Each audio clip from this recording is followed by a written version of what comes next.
Hey everybody, it's Ian here with the Venue Help Desk. We are so excited that you've joined us today for our December Power Hour. It is hard to believe that the end of the year is here, but we're going to finish strong today with the fabulous Mark Chapman. But before I bring up Mark to start his presentation, for those of you that don't know Venue Help Desk, we are a team of experts that help you with sales at your wedding venue. We're here to help you book faster and sell smarter with our online tools, newly launched sales courses, Tour de Success and Lead Conversion Lab, and we help you optimize your operation with trusted helpers like the fabulous Mark Chapman. So, as I bring Mark up to the screen, I want to do a fabulous introduction for him. Mark is the wedding industry's leading expert on paid advertising. His team at the I Do Society helps wedding venues use Google Ads, Meta Ads, and TikTok ads to reach and convert their ideal couples. And y'all, Mark does an incredible job. He does ads for us at Venue Help Desk as well. In his early 20s, while hustling and working hard to grow his family's wedding business, he learned how to use ads to get more couples in the door, which we know this day and age, that's so important. Very soon after, he began helping his friends in our industry with advertising too. He turned this new skill into a system so he could help many more people. Today, thousands of wedding venues have been helped by Mark's expertise in advertising. And we have several of our Venue Help Desk alumni that partner with Mark as well. So, Mark, I'm going to go ahead and let you take it away with today's Right. presentation. Thanks, Ian. I'm going to share my screen. We've got some slides here. Excellent. Everyone can see my screen. Good to go? Awesome. Well, so we're going to talk about how to use paid advertising to actually get quality leads in our current attention economy. That phrase attention economy, we're going to talk about that in a second, but the gist of what we're going to talk about today is exchanging your money for quality leads, not just any lead, but really quality leads. And there's a way to do that in each ad platform that we're going to go through. So there are some things before we get started too, I want to share with you, it's going to feel like I'm literally spraying a fire hose of information at you so you can get all the slides at the end. I'm going to have a QR code that you can scan, you can download all the slides. So don't worry too much about like writing things down or memorizing things. I really want to make this more conversational so we really think and deeply understand the concepts that I share. So you can get the slides at the end. And a quick addition to what Ian shared about my background. I've grown the I Do Society to the point where we manage $30 million a year in wedding ads for wedding businesses. And so, what I'm going to share with you today is not my opinion. It's based on data. It's based on studying thousands of ad campaigns and millions of dollars of ad spend to understand what works and what doesn't work. So, just so you know, it's not my opinion. If it were my opinion and my own perspective, it'd probably be a different presentation. But I think data is the most important thing that we can get from paid advertising. So we're taking $30 million in ad spend a year, and we're putting that into this presentation today. Before we talk about how to build a campaign to get quality leads, we have to think about who couples are. And there's some really important concepts and ideas to know before you even pay a single dollar for paid advertising. The first is thinking about today's couples and who they are. There's a whole bunch of words on the screen. And, one thing that is really, really important in this is that they're cold. Today's couples, and when you run paid ads to them, they don't know you, they don't like you, they don't trust you. So this word here, cold on the screen, they they need to get to know you in order to convert and become a lead. They need to trust you in order to convert and become a lead. And we're going to share how to do that. But they're also distracted and they don't remember a lot. So they need to see you in multiple times, multiple places.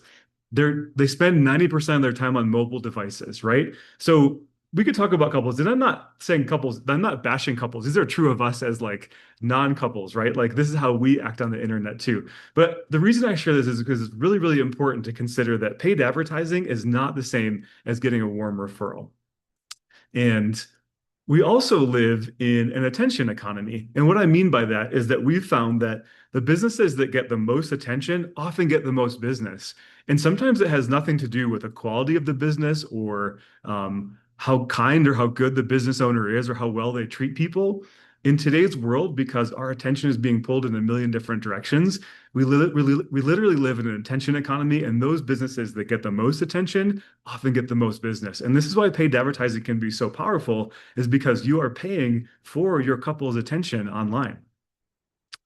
And like I said just a minute ago, it's really important to consider that what works with your warm referrals does not work for a cold audience from paid ads.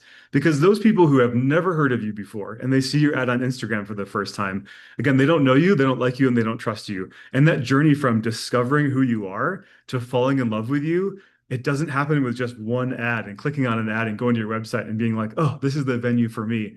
It's a lot of work to convert couples and convert quality couples. So there's a recipe for that paid ads, but it's really important to know that going into paid advertising that you're not talking to people who already like your venue or who already trust you in some way.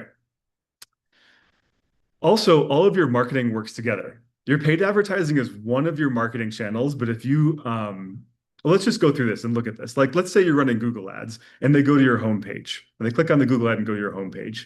And then they check you out on Instagram because they want to see what your Instagram is like. Are you alive and well on Instagram? Do you have videos? Then they're going to go check out your reviews, right? They want to see what other people have said about your venue. Maybe they go to your pricing page and then they visit your about page and they leave your website because they're in that journey of discovering what venues are good for are good fit for them. But let's say they see you on TikTok and then they go back to your pricing page. They see you a second time. They go back to your pricing page. Maybe they've got a question for you, so they text or they chat through your website. And then they go back to your about page because they want to remember, they want to find out who this venue is, what the owners are about, what you stand for as a person, and eventually they book a tour. And this is like one of a myriad of different journeys that a couple could take to actually booking a tour with your venue. It isn't always, it's not this exact path, but the point of it is that your social media is working with your advertising. Your website is working with your advertising. Being seen in multiple places with ads, like maybe Google ads or TikTok ads, works together. So you can see that all of your marketing works together to support that journey and that process of actually getting someone who doesn't know anything about you to book a tour. And also, along the lines of all of your channels working together, when you use paid advertising, it's really important to be present in multiple places. On the screen, I have Google Ads, Meta Ads, and TikTok Ads. Those are the three main platforms that venues should use when those work together to deliver a lot of great tours and a lot of great quality leads. So being present on those is really important, and being present on at least two of these platforms when you're going to pay for ads and reach couples in your area is really important as well. I have Pinterest and Facebook down here in the right corner because a lot of folks, a lot of venues ask about Pinterest, like, should I advertise on Pinterest? And while Pinterest is a really powerful platform, we've actually found that couples, when they find you on these three platforms, it produces really great quantity and quality of leads. And adding on Pinterest as an advertising platform, it doesn't actually move the needle all that much because couples end up finding you on Instagram or they end up finding you on Google or TikTok, and you end up just paying more for ads if you try to do all the platforms rather than just focusing on these three. And another question that venues always ask is about Facebook. They say, "Oh, our couples are not on Facebook. They don't spend any time there. It's not a social media platform for them anymore." And the truth is it's not really a social platform for them anymore. That's true, but Facebook has groups, Facebook has Messenger, Facebook has all these different tools that the younger couples do actually use, even though they're not looking at Facebook as a social platform like they are Instagram.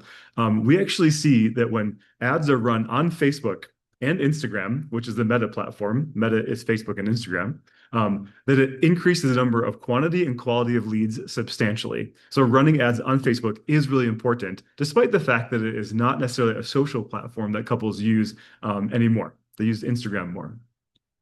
All right, our next lesson before we start talking about how to build an ad campaign and thing that we need to know in advance is that different is better than better. Actually, I'm going to fast forward to this quote and then go back to that screen.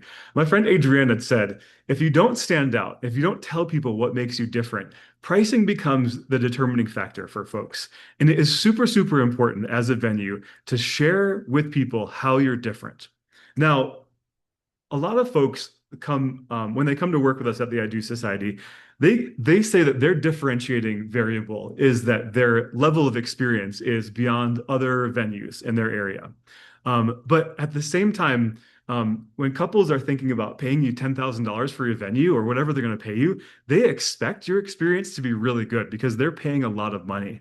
So the differentiator of being experienced actually doesn't work. And we've tested this across thousands of ads and tons of campaigns. But what does work is when you differentiate yourself and you say, hey, we're the only venue in this area that offers fill in the blank. What is it that you offer that's different from your competitors? Um, and that could be architectural. That could be the time you get to use the venue. There's so many differentiators that we don't really have time to go into all the things and all the examples, but you get the idea. Is that experience is not a differentiator. It's not going to make someone consider your venue any more than another venue by saying, "Oh, we're really good and we have really good staff." Another example is that what you stand for as a person, what the venue owners and staff stand for. If you're a venue that supports the LGBTQIA plus community, love is love, share that on your website. Make sure that people know you. If Jesus is your guy, put Jesus on your about page. I'm just kidding. Don't put Jesus on your about page. But you get the idea. Sharing who you are and what you stand for is a really, really great way to connect with couples who will be like-minded to you and want to work with you and want to inquire more about your venue. So, like I said, if you don't stand out, pricing becomes the determining factor. So if you're not the cheapest in your market, you're going to lose the lead to another venue. One of the last notes before we get started with going through how to create an ad campaign that converts quality couples is setting up conversion tracking. And conversion tracking is when you put code on your website that shows when someone clicks on your ad and they take an action like book a tour or text you or chat with you or fill out your contact form, it sends that data back to the ad platform and says, oh, this ad or this campaign or this day, and this is what led to a lead, a quality lead for my business. So conversion tracking is absolutely essential. It's super important. And there's two main benefits of conversion tracking. First is understanding how many leads am I getting from my ad campaigns. I put $1,000 in, I put $500 in. How many leads did I get from this campaign? It also, in today's world of paid advertising, gives the ad platform's algorithms more data to find more people who are like those who became a lead. So for an example is, if you're running meta ads and you're showing ads on Facebook and Instagram, and you have conversion tracking set up, and every time a lead happens from someone clicking on your Instagram ad and going to your website and going through all that and end up booking a tour or filling out a form, it sends that data back to Instagram. And Instagram says, oh, okay, this is what this venue wants. I'm going to go find more people who are just like this person who became a lead. So that conversion tracking is absolutely essential. It feeds that conversion data back into your campaigns and helps you get more leads for every dollar that you spend. So it's non-negotiable before you create advertising campaigns, you have to set up conversion tracking. And the best person to do that is either your web developer or hiring someone to do it. If you have questions about hiring someone, I'm always here to help. We've got a lot of great network of people who set up conversion tracking for venues, but it's a non-negotiable and it has to be done. And here's a picture of a venue who before and after their conversion tracking setup. And this screenshot, it's a screenshot of their meta ads. They were boosting posts and they were spending a bunch of money. And you can see that in the leads category, they didn't have tracking set up. So they were just literally spending a whole bunch of money and puking it out there and hoping for the best. So they didn't know how many leads they got and they didn't know their cost per lead. But when we came in, we set up a proper campaign and we set up conversion tracking, and it changed to this. They had one clear campaign with all of their ads in one campaign, and they knew how many leads they were getting in a month and their cost per lead. So this is why conversion tracking is so, so, so important, and it's a non-negotiable. This is the data that you as a venue owner deserve if you're paying for ads. If you're paying Meta or Google all that money, you deserve this data. So let's wrap all that up in a pretty bow. I agree. Data is king. Amen, Ian. This is your pledge if you're going to run paid ads. We're wrapping all this up into pretty well. And I'm going to read it. I'm going to break the rules of getting a presentation because you're not supposed to read your slides, but this is really important to wrap up this concept. So if you're going to run paid ads, you're going to say, for paid ads to work in today's competitive attention economy, I understand that I need to repeatedly show up when and where couples are searching on multiple platforms. I need to repeatedly show couples what makes us completely unique, because different is better than better. And I'm going to set up conversion tracking so I know my ROI and I can give the algorithms data so I can use it to get more results.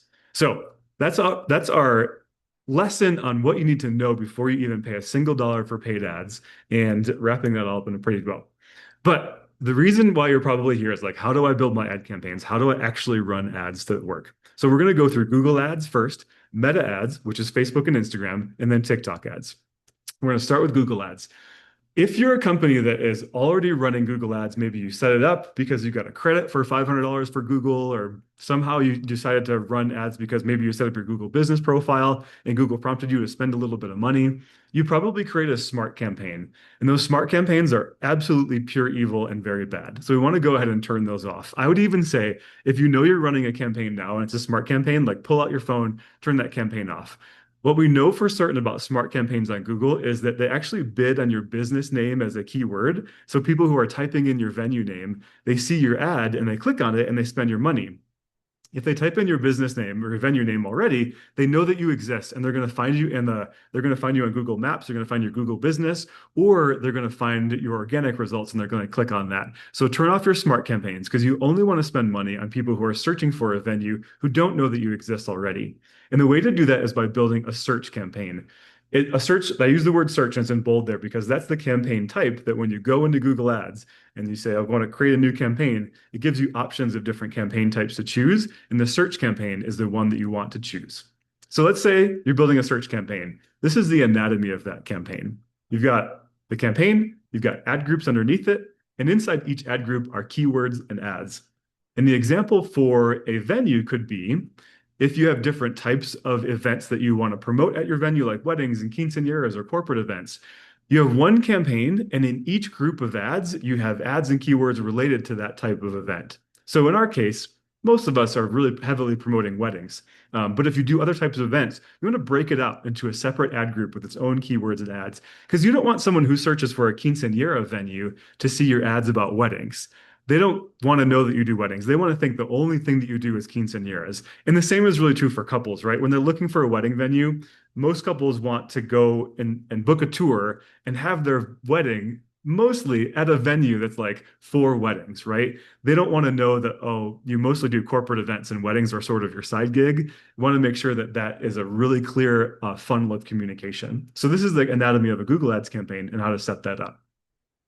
Let's talk about how to choose your keywords. There's a perfect recipe on this slide. And again, you're going to get the slides at the end, so don't worry about writing this down. Like you can literally scan the QR code at the end. But here's the recipe for it, is it's actually incredibly simple. And if we put a wedding venue into this recipe, you can see that wedding venue in Toledo, or whatever your city or your geographic area is.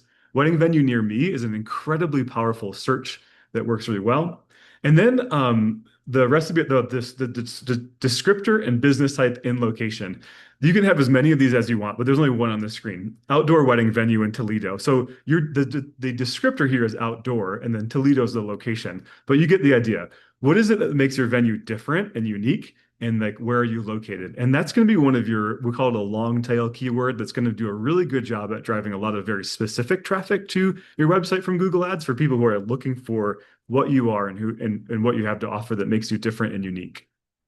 So the process of writing ad copy is gloriously different now than it was in the past. And on the screen, you can scan the QR code or you can get the slides at the end and scan it later. We're actually not even going to spend any time on writing ads because we've created a ChatGPT script for you where you literally plug some parameters and plug some things that make your venue unique into this script. And you can plug that into ChatGPT and tell ChatGPT what you want, and it's going to give you exactly what you need for what to write your ads. So we're going to skip over this, and we're going to talk about other things with creating a great ad campaign. So in Google Ads, there is a very important, these little add-ons called assets, and they're listed on the screen, and we're going to look at them as an example right now. So assets are adding your phone number to your ad. When you set up a smart campaign, it's not always this way. You want to set up a search campaign because search campaigns allow you to create and set up these assets. Adding your phone number to the ad is an asset. Linking your Google business profile so that your address shows up with your paid ad. These that I'm circling right now, prices and packages, our venue, and get in touch. These are called site link assets. So if someone is searching for, in this example, they search for a venue, they see the ad, and you know what? They see the headline. Okay, that's great. It's perfect for foodies, but they want to go right to the pricing and packages page. This site link asset allows them to go right to your pricing and packages page so that they don't have to like navigate their way around your website. They get exactly what they want in that moment. And it really shortens the process of like their discovery and eliminates a lot of friction that they may have in trying to figure out what it is that they want. So these site link assets are amazing. And as a venue, because you're a local business, a lot of times your ad actually is your Google business profile. It seems crazy, like most ads, you'd say, okay, they're a bunch of text. That's not very sexy on Google. But because you're a local business and you have a Google business account and you link that to your Google Ads campaign in the assets section, the sponsor result becomes your venue name. There's a little pin on the map. And this isn't a good example, but it's a little bit different, especially if it's on a desktop, it's huge. But on mobile, it can look a little bit better than that. But basically, it's like, okay, you've got your Google business profile that shows up as your ad, and people may click to call you. They may end up actually wanting to visit your website from the Google business profile. The point of it is that Google Ads are very robust. And the lesson and takeaway at this point in the presentation is that assets are very, very, very important. So folks always ask too, how much should I spend? And the real truth behind this is there isn't a really good answer. And here's why. Every venue is in a geographic location in the United States or wherever you are in Canada, and you have a population around you. A 5 mile radius around your venue has a smaller population of people than a 15 mile radius around your venue. So it's impossible to know for every single venue how many people, how many engaged people there are in a certain radius around your venue. But a rule of thumb is this: a really good starting budget with Google Ads is $500 per month and maybe a 15-mile radius around your venue, if your venue serves couples that live nearby. It's different if you're like maybe in the Houston area, right? And you're further away from the city of Houston and you're sort of a micro destination. So there isn't a perfect recipe for that. But starting with $500 a month is a great starting place because you're going to get a ton of data. If you've got your conversion tracking set up, you're sending that lead data back to Google, and Google spends that $500 a month getting more people who are like the leads that came through from your campaign. So I'm sorry that there's not a perfect answer for that, but the basic answer is the larger geography you're targeting with your campaigns, the more money you need to spend to reach all those people. If you want to start small, start with a smaller geography. All right, so that's Google Ads. And if you have any questions, drop them in the chat. I'm happy to answer any questions you have that didn't come through yet in the campaign. And we're going to move on to talking about meta ads. And again, it's really important that if you decide to go with paid ads, that you show up in two places at least. And Google is the best place to start because couples are actively searching for you on Google. And Meta is a really, really easy and great place as a second platform to run your campaigns because you want to have two of them. Just like in Google Ads, there are different campaign types that you can choose in Meta. And it's very important that you choose a lead campaign because you want leads from your ads, right?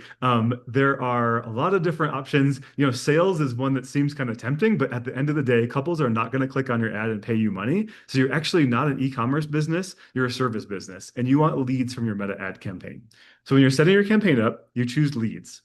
And this is the anatomy of a meta ads campaign. It actually used to be different, used to have different like remarketing campaigns and awareness campaigns. But right now, Meta wants all of the ads to be in one campaign, with the exception is if you're promoting different types of events. And so, sorry, on the screen, I should have created a slide here that looked like the Google anatomy. But if you have a campaign, you want an ad set for your weddings, you want an ad set for your quinceañeras, you want an ad set for your corporate events, because each of those different event types has a different audience, and your ads to reach that audience and convert that audience are going to be very different, right? We're not selling quinceañeras to engaged couples. But the reason it is this way on the screen is because in the past, we would set up an awareness campaign and then we'd set up a remarketing campaign for people that knew you, but had needed a little bit more of a push to convert and book their tour. But in the world of meta ads, Meta wants all of your ads in one ad set, whether like ads that are, and we're going to talk about which ads to create, but they want ads for people who don't know anything about you in the same ad set as the people who do know something about you, and this same ad set as people who really know something about you and are ready to convert. It's really fascinating because there's been an update to the Meta algorithm called Andromeda that now shows the right ad to the right person at the right time. And as a wedding venue with a smaller budget, you want to put all that money into the same ad set and campaign so that Meta can take that money and use it when it wants to and when it will get a lead and a conversion for your business. It's really wild to think about like putting it all in one place because you think like, oh, we should tell Meta what to do. But it's amazing what Meta has done with their new algorithm change. So anyway, all your ads in one ad set for each event type for your business. And when you're setting up your campaign, you're going to see this screen and it's going to ask you where are conversions happening for you? And they happen on your website. So you choose your website. You choose a performance goal of maximizing the number of conversions. You're saying, hey, Meta, I'm going to give you this money and I want the most conversions for my money. Uh, the data set here, this is your basically your tracking pixel. You want to select your own tracking pixel for that. And the conversion event you want is called a lead. You don't want sales. You don't want anything else. You literally want Meta to give you leads that happen on your website, and you want the most number of leads on your website. So that is the recipe for success with meta ads. And there's a one like setting which we don't really have time to talk about and go too deep into, but like you can set a cost per result and you can say, oh, I want $25 leads or $50 leads. Leave this unchecked because you're going to get really low cost leads if you leave it unchecked and just say, hey, this is the lead that I want. This is more of a function for e-commerce businesses that like, hey, let's say you're selling a $30 jacket and you can't spend more than $30 on ads for that jacket. You want to set a parameter there. But for venues, if you leave it open, you're going to get low cost, high quality leads if you just let Meta do its own thing. So the next question is, okay, I got my campaign set up. How do I target the right audience?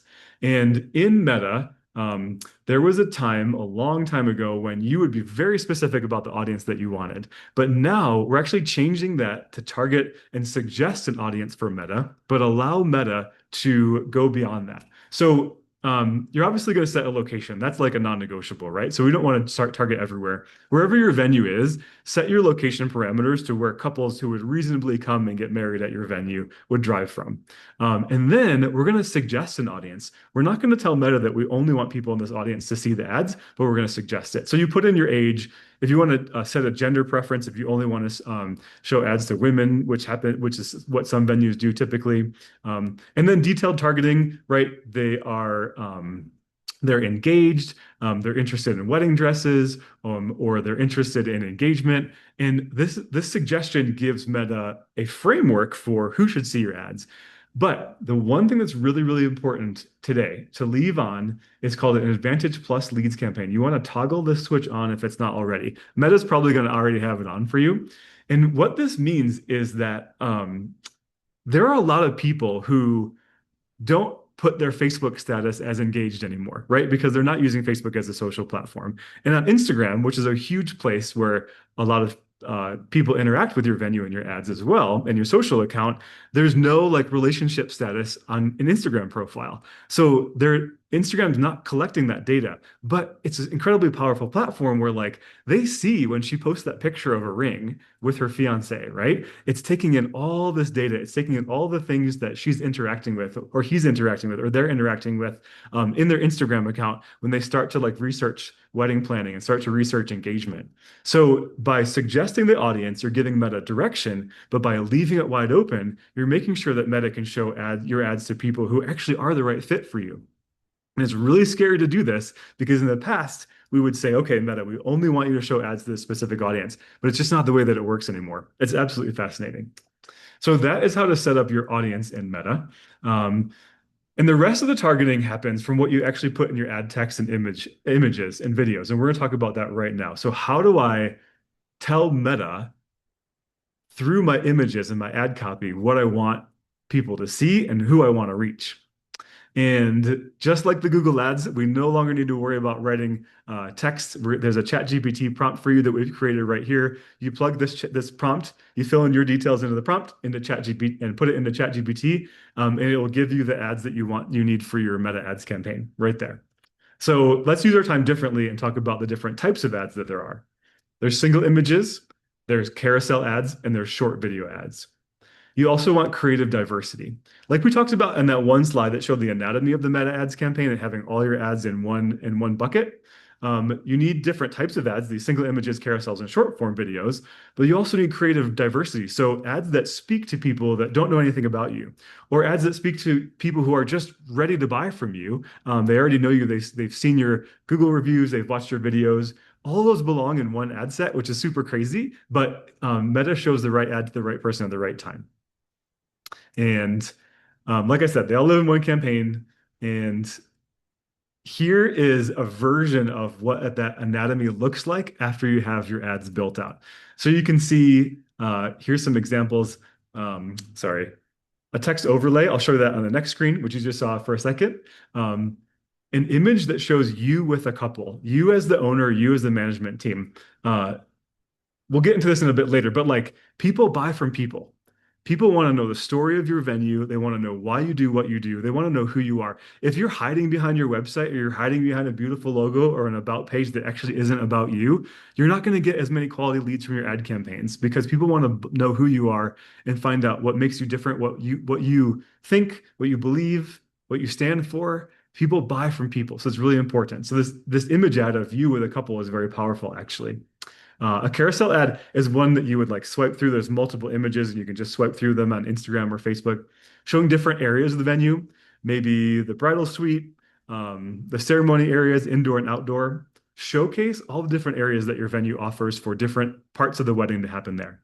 So video ads, we're going to talk about these in greater depth in a minute, but you can get the idea here. A couple different lengths, lots of different options. We're going to go into depth in video ads in greater depth in a second. But this is an example of an image ad with text overlay. We've been texting or testing this recently in our campaigns, and it's really wild how like the the image like shows the venue, but the text on top actually is what people read because people are not reading the primary text or the headlines as much anymore. You know, every media platform is becoming so visual. So putting the text over your image really does a really good job to communicate things that make your venue unique. And then let's talk about videos. So, my big lesson, the one thing I want you to take away from today's presentation when it comes to video is stop doing so much singing and dancing and do more educating. When you educate and you teach people, they trust you. When you sing and dance and you do a trending video that actually doesn't share what makes your venue unique, people may be entertained by it and they may like it, but it doesn't get quality leads. So let's share some examples of videos that educate. And before I look at those videos, here's a quote that I hear so often from so many venue owners like, oh, I don't know TikTok. I'm not into that. I just have my social media person create the videos. The truth is that you as a venue owner, you need to understand short form video because your social media person is going to be inclined to, and this is not a bad thing, not bad people. They're not doing a bad job, but they're going to be inclined to like, oh, see what's trending and do a video that's trending because that gets lots of likes and lots of interactions. But at the end of the day, you need videos that tell couples what makes your venue unique, that tell couples who you are as a venue owner and what you stand for and you need and to educate them. And when your social media person doesn't have any guidelines and isn't guided in this way, they don't know that they need to educate. So you as a business owner, as a venue owner, need to take control. You don't need to create the videos yourself. You can still have them do it, but you need to understand short form video. So I want to give you a framework of what questions to ask when it comes to the videos they create. And here's 4 questions on the screen. Showing what makes your venue unique, telling the story and emotion of the couple's experience with you, creating a sense of desire to get to know you as humans, and educating and setting the couple up for success. So these 4 questions, one of these questions should be true about every short form video that your social media person creates if you're not the person that creates them yourself. So here are our examples. And I don't know if sound can be heard on these, so I'm going to play it.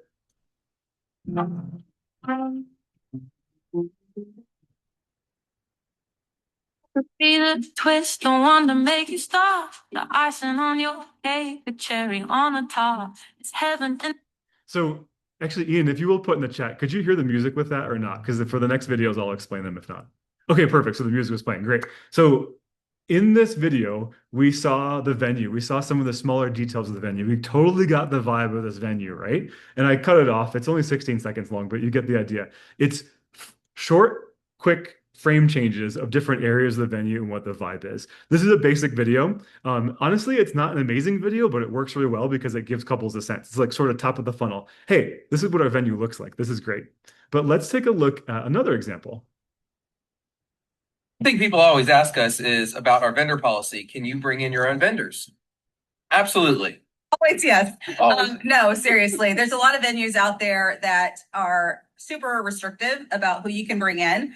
We don't want to be like that. We want you to have the wedding that you did. Anyway, we don't need to watch the rest of it. You get the idea here. So this is Joe and Mona. They're the owners of the venue. They're sitting in Adirondack chairs. They're answering questions that couples have and couples ask repeatedly about their venue in this short form video. And it's an ad and it works really well. It is at top of the funnel, but again, we have all of our ads in one bucket. And for those people who know something, they've watched the videos about the venue, what makes it unique. They're getting to know Joe and Mona. They're getting an answer to important questions that they are going to ask when they come in there. And they're also getting a sense of, is this venue for me? Because some venues have stricter vendor policies. This venue is for couples who need to do their own things with their own vendors, right? So it's such a powerful ad for communicating who the venue owners are, what makes the venue different, and educating people. Let's look at another example here. It's a great question. It is an industry standard, and it's a common courtesy for you to feed the vendors that are here for 8 to 12 plus hours. So like your wedding planner, your photographer, your DJ, like they're here the longest amount of time, obviously. Same thing. This is the venue manager, and she repeated the question that someone asked in a TikTok on the screen, and it's about vendor meals, and that's super not sexy, right? Like, but these are the real questions that couples get in the weeds with. And it's a face-to-camera video. It's not actually showing the venue. So you don't want to run this ad by itself. It doesn't live alone. You've got to show ads that show the venue itself. But you get to hear her voice and see her face, and you get to say, oh, you know what? This is a person that I feel like I feel a lot of value because she's educating me. Or maybe she's not the person for you, and you realize that, you know what? I don't want to coordinate my wedding at this venue because I don't like her. And I don't like subconsciously, no one would ever, like outwardly, no one would ever say that. But you get the idea. It's like people connect with people and people don't connect with some other people. So it's a super powerful way to like show who you are and answer great questions. One more example. No, this is our Texas wedding venue in Bernie, Texas. Let me take you on a tour.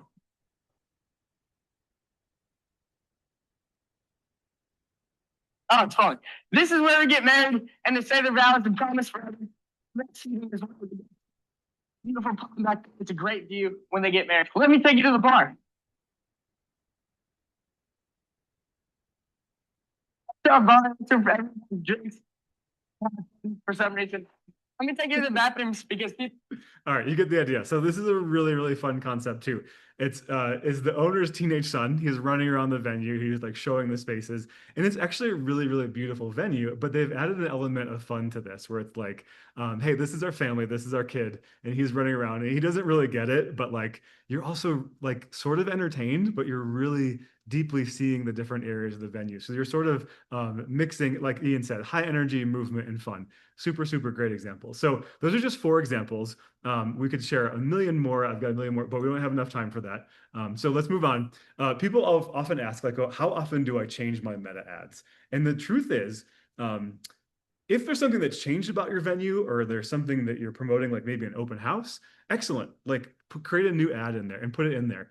But don't change your ads just for the sake of changing them. If there's an ad that's working and you've got your conversion tracking set up and you're getting low cost leads, you don't just stop running that ad because, oh, I should change my ads. And it's because it's not social media. It's not where you need to be posting every week, every day. It's literally making sure that your ads are communicating what's true about your venue and who you are, and keep them going if they're working. Now, if they slow down and they stop working, it might be time for a refresh. Because the thing is, engaged couples come into your audience and come into this targeting on Meta, and then they leave it. And every day there's new engaged couples coming into the audience, and every day there's couples leaving it. So just because that ad is old to you, it doesn't mean that it's old to someone who just got engaged and is seeing it for the first time. Don't change your ads just for the sake of changing your ads. Same question on Meta. How much do I spend? It's really hard. It's really hard to define for every single venue, but the same answer is on Meta as it is on Google. A larger geographic area that you want to reach, there's more engaged couples in that area, so you have to spend more money to reach them. I would actually say, if you're a venue that has couples that travel from like 10 to 15 miles around you, spend about $500 a month for that 10 to 15 mile radius, because you want couples to see your ads multiple times. You don't want you don't want to target like the whole state of Colorado and spend $500 a month, and there's thousands and thousands and thousands of engaged couples in Colorado. They're not going to see your ads multiple times. You really need to like tighten it up, spend money, and make sure that an amount of money that means couples are going to see your ads repeatedly. They need to see your ads between 7 to 10 times on Instagram and Facebook. It seems like a lot, but and if it's less, it's fine. There's still couples that are going to convert, but the more exposure they have to your venue, the better. They're not burnt out and tired by that because a lot of them are not even going to watch the video. They're going to keep scrolling through, and they need to just see your venue name again and again and again. Because again, people are distracted. It's a cold audience. They don't know anything about you. So spending a good chunk of money is really important. And I apologize, there's no perfect answer for every venue, but that's the reality of like making sure we do it right. And again, repeating my lesson for today, stop doing so much entertaining, do more educating. If you can mix the two, like that last video, that's the best way to do it. But make sure you're focusing on educating couples. All right, we're in the home stretch. If you have questions about meta ads, please definitely drop them into the chat. We're going to talk about TikTok ads, and then we're going to talk about a great website that people need to experience after they click on one of your ads. TikTok's pretty easy. It's actually a lot like Meta. But right now in the world of TikTok ads, we don't have a perfect answer on whether you should run a traffic campaign, which is a campaign that TikTok focuses on getting the most clicks on your ads to your website, or if you should run a lead generation campaign. In our world with venues, we're doing a ton of testing with this because TikTok's algorithm is not as good as Meta's. In some places, and sometimes the lead generation campaign works, and sometimes it doesn't. Sometimes the traffic campaign is best. But either way, you want to either run one of these two or test them if you can. When you're choosing your campaign setup, you want to say, hey, I want to create a campaign manually. I want to choose the settings instead of having a smart campaign. Smart campaigns with TikTok are awful. Another campaign type to test, which we're not sure quite yet if it's working well, it seems like it might be working, are search campaigns. And because younger folks, myself included, I'm a middle-aged man, I love TikTok actually, people are using TikTok as a search platform. I was at a conference recently where so we were talking about something and someone's like, oh, I need to TikTok that. And what they meant was they need to search on TikTok for that because they want to watch a 15-second video to learn about it rather than reading like an insanely long Wikipedia article of what it was. So people are starting to use TikTok more as a search platform, and TikTok search campaigns are brand new, and the jury's still out as to whether or not these are the right thing. So, but if you want to look sort of like for sure guaranteed value from your TikTok campaigns, choose traffic and manual campaign, but be open to testing these other types of campaigns in the future.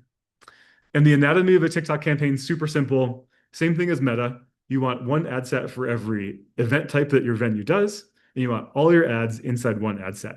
One ad set for weddings, one for quinceañeras, one for corporate, whatever it is, one for bar mitzvahs.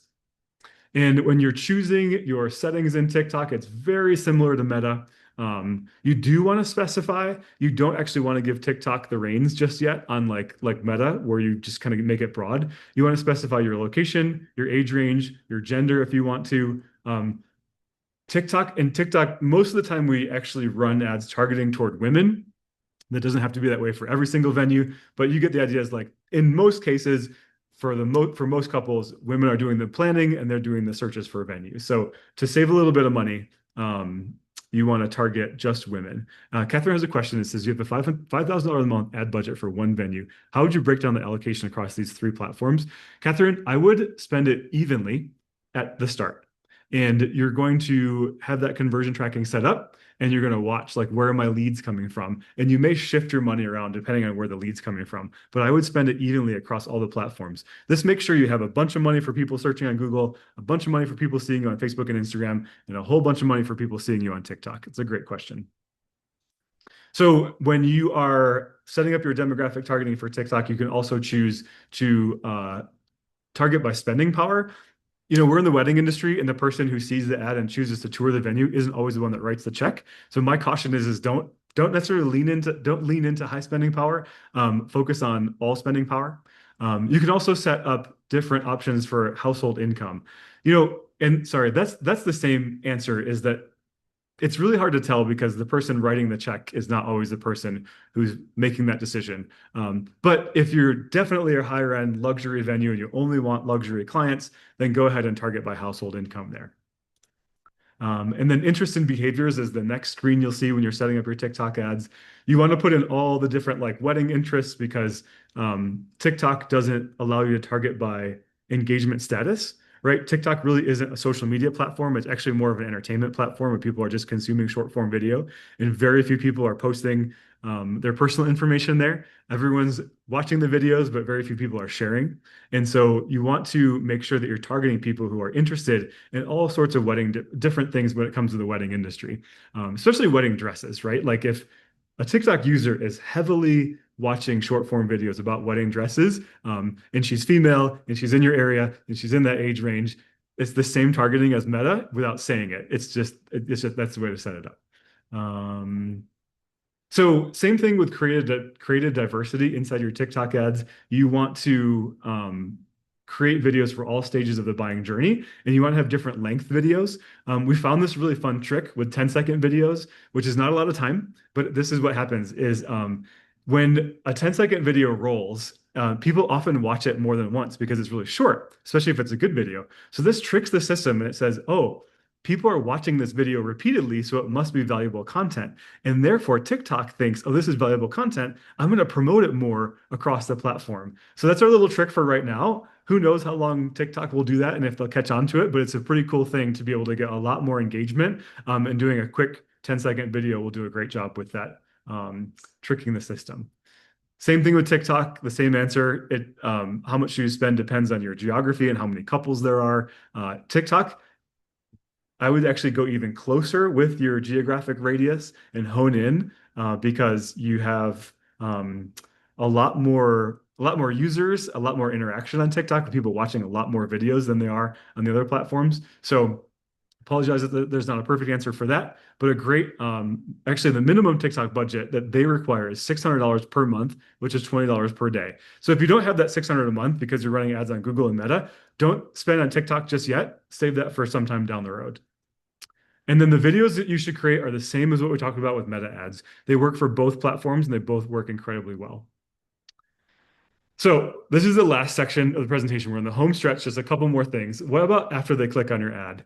If you're paying for ads, this is a cold audience. They don't know you, they don't like you, they don't trust you. It's not enough just to pay a bunch of money and create great ads. You have to have a website experience that matches what their expectation are, and it has to be a good website experience. So I'm not a web developer, and this is not comprehensive, but there are some things that we've studied over a course of 15 years of what works on websites to convert a cold audience from paid advertising. And it's not the same as what works for your warm referrals, especially when it comes to pricing. Couples who are referred to you by someone else who got married there or a sibling or they attended a wedding at your venue, they probably already know your pricing and things like that. They've already been to your venue. They're super warm. When it comes to a cold audience that's never even toured your venue, your website has to work a lot harder because that couple has no concept of who you are and what your venue is like. So, and it has the most impact on whether or not they convert because they're not converting in the ad. They're not taking that tour booking action in the ad. They're taking that on your website, right? So your website is super, super important. And I'm not going to read through this because I really want to make time for question and answer, but you'll get the slide at the end, of course. But there's some important things. Clearly displaying pricing or some sort of concept of your pricing is really important. Couples need to know if you're somewhere in the range of what they can afford. And the other thing is allowing them to ask questions without giving personal information over. So many wedding businesses have this crazy long contact form where it's like, contact us, and it's super happy and wonderful. And then you're freaking asking them for their home address and for their phone number and all this information. They don't know you.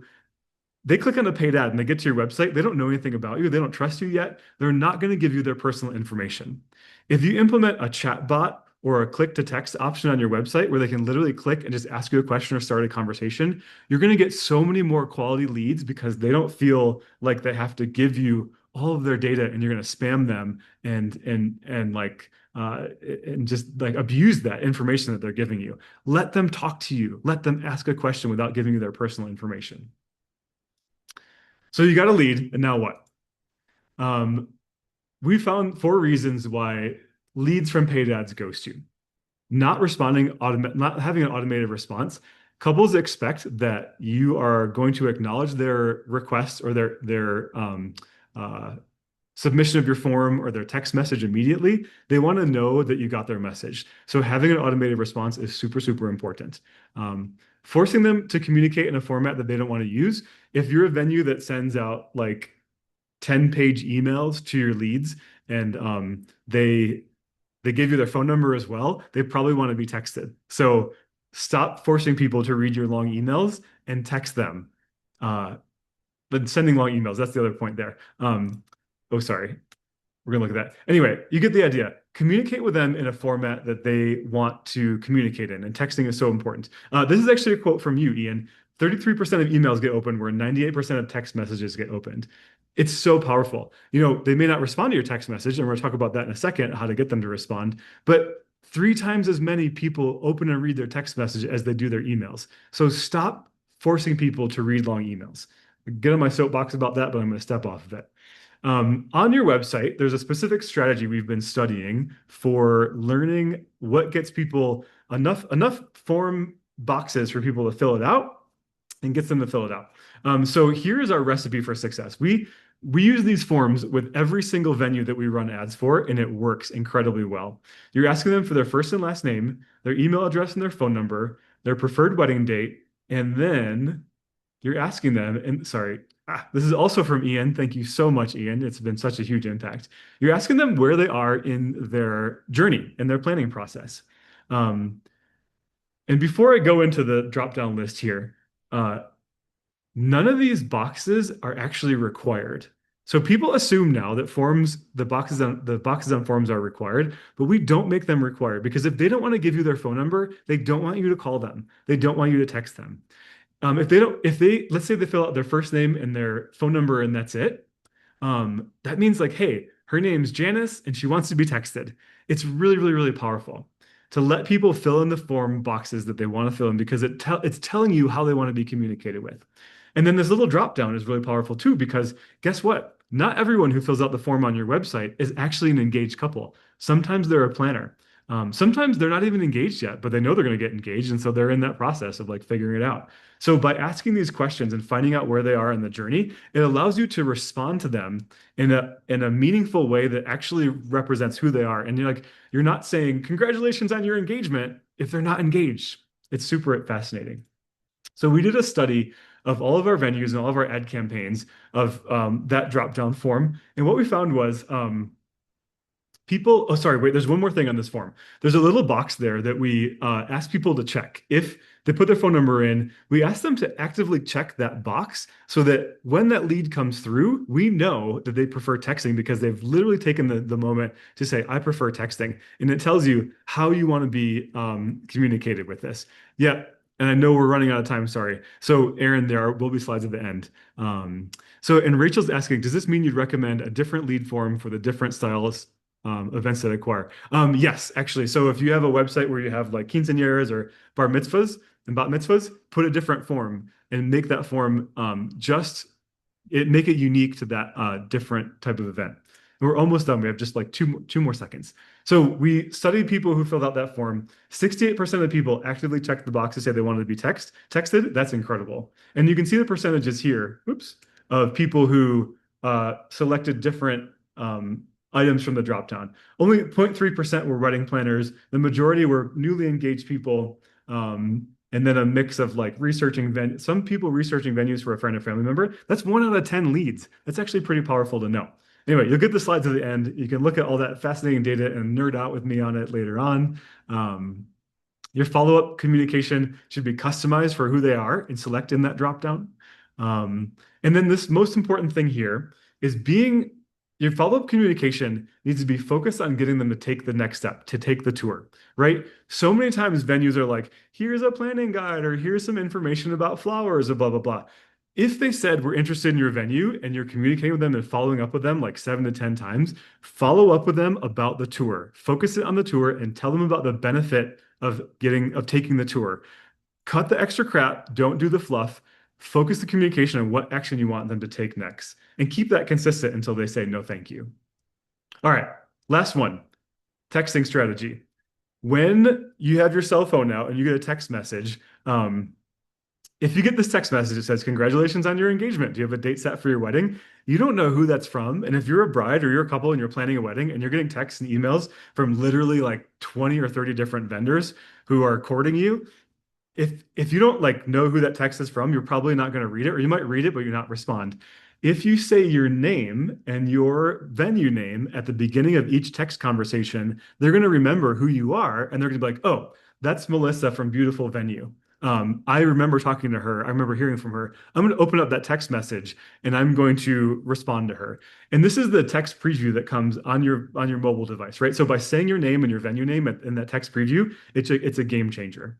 And the last one is um, sharing links to your short form videos, your social media in your videos, or sorry, in your emails and your text message, because that gets them back to your social media. It gets them engaging with your brand. They can see more of the venue, and it's really a powerful way to engage them. So this is already what we talked about. We get it on the slide. Automate your first response, learn who you're speaking with, customize your follow-up for who you're speaking with, and be conversational, of course, like text is best. All right, so before we go to the QR code of the slides, we do a secret shopping for all of our members. We secret shop their website. We secret shop their social media. We have a specific checklist. If you want that checklist, it's in this QR code here. And it's also going to be in the slides that are going to be in the QR code on this very last. Oh, no, sorry. God, I'm the worst. Ian, Shannon, and Paul have incredible courses. And again, I said I'm not an expert on lead follow-up or websites or tour giving. But as you know, the Venue Help Desk has incredible courses that will teach you in greater detail all those things. So there's an option on this slide to grab the bundle course there, which Ian can talk a little bit more about after I finish, because I'm sure he wants to share in detail how great those are and what offers he has for those. Here's the QR code to get the slides. Sorry, I ran a little bit long, you guys. I do want to do Q&A, but I just want to make sure you guys had everything you need for successful paid advertising. So please definitely get these slides and definitely check out those courses from the Venue Help Desk. Amazing. Mark, The so circus much is over. information. I know, No, I it's know. just beginning, I feel like, because we're going to answer some great questions. Yeah. Incredible wealth of knowledge. And I've learned so much. And I'm going to go back to my team and say, like, oh my gosh, are we doing this? Things that Mark said. Yes, Maritza, as you said, great presentation. So, y'all, we have some time to ask Mark some questions. So please feel free to hang out for another 5 or 10 minutes. If you want to ask some questions, Mark will be here to answer those. He's given us some really great information. I'm going to go ahead and drop in the chat Mark's contact information, his socials, his website. As you are wrapping up today, make sure you grab the slides here by scanning the QR code. Yes. I have a question, and I don't know Go if you've for it. noticed this with any of your venues. So at my venue, one thing, we've been playing around with TikTok and TikTok ads too. We feel like, well, I don't feel like, I know because the data tells us our conversion rates from TikTok are a little bit less than Instagram. And I'm wondering if you have found that to be true from any of the data that your venues have worked with. They absolutely are less, and they're less trackable. And Right. here's why. People don't go on TikTok for planning. They don't necessarily they're not scrolling their TikTok feed for planning. They're scrolling it to entertain themselves. So what happens is they're not in that conversion mode like they are on Google. Right. But what we found with venues that run TikTok ads in conjunction with Meta and Google ads is they get more leads and more quality leads because that couple is seeing them in multiple places multiple times. Yes. Another big problem with TikTok is that a lot of users are on Apple devices, and TikTok is only an app. There's no desktop version of it, and people have asked the app not to track as part of an iOS update a couple of years ago. So tracking is actually really kind of crappy in the app itself, and you don't get as many quantifiable leads because you can't see the data because people have privacy settings set up. Right. Yeah. It's fascinating. I don't say that point to say that TikTok ads aren't valuable. We run TikTok ads. We get a lot. Our number of leads from this time last year has increased 214% on TikTok leads. So Whoa. our number of leads have absolutely gone up, and we book Yeah. weddings from TikTok. It's just I think the conversion rate is a little bit lower than some of the other lead sources and Yep. platforms. Yeah. And so it's really fascinating. Celeste says, what was the QR code for ChatGPT prompts for the ad copy? That'll be in the Actually, slide deck, correct? yeah, Celeste, if you scan this QR code that's on the screen now, you're going to get the whole slide deck. And there's two QR codes, one for Meta and one for Google, in the slide deck. So you'll get it Beautiful. all. Yeah. And then Julie says, awesome presentation, great info on how to set up meta ads. Absolutely great. And I love the chat GPT scripts too. I'm gonna shoot that over to my Yeah. team as well. Yeah. Yeah. Yeah. Um, It's so great we don't have to live in a world to write ad copy anymore. Like, I yay, know. ChatGPT does it for us. It really is incredible. Anybody else have any other questions for Mr. Mark while we have him here at our discretion, our disposal? And don't forget, I'm going to do a shameless plug for Venue Help Desk. Like, don't forget the courses that I mentioned. I'm going to bring them back on the screen real quick. Honestly, one of like the greatest gifts I've gotten in the last year, 2 years is meeting the folks at Venue Help Desk and connecting with them because their courses on like lead conversion and tours, they're the perfect pairing for running great paid ads. And they've made such a difference for our members. And it's really important that like if you pay for ads, that you have these parts of your business buttoned up and doing well with these too because you're going to spend a ton of money, but if you're not converting them all the way through to the end, you're going to feel really frustrated. You're going to feel like ads don't work. So these are really incredible courses. Like, please, please, please, if you haven't gotten them yet, like ask Ian about them, scan this QR code there. They're really great. Thank you, Mark, for the plug. I dropped the links to our two online courses here in the chat if anybody was interested. Tour to Yes Success and Lead Conversion Lab. Oh, Celeste has another question. Do you have any recipes or prompts or ideas for educational short form video scripts? Celeste, I do. And I have actually, my team is working on this. It's not really a ChatGPT prompt because like ChatGPT gives you like, here's like a physical, like written out how to do the video, but we have some video examples. And I actually have that. I'm going to drop in my email address. Shoot me an email and I'm going to send you a reply with a Google Doc of um, this where it actually has links to specific videos that our venues use in their ads that work really well. So I'm typing in my email address.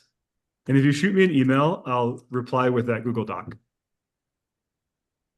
Awesome, awesome. Celeste, definitely take Mark up on that. Shoot him an email. He'll be able to hook you up with some of that ideas and concepts for the short form video scripts.